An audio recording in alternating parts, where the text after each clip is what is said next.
Lectura di libri di Apocalipsis e Apostoli di San Pablo.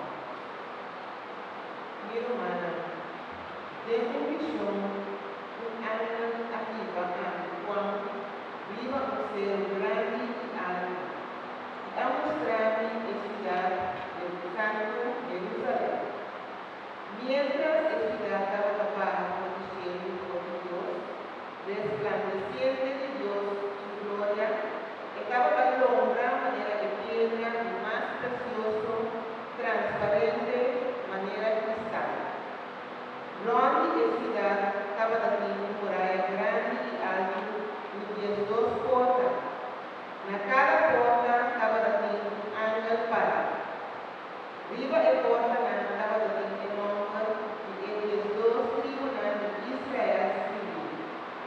Estaba también tres portas, na banda oeste, tres na banda norte, tres na banda sur y tres na banda oeste.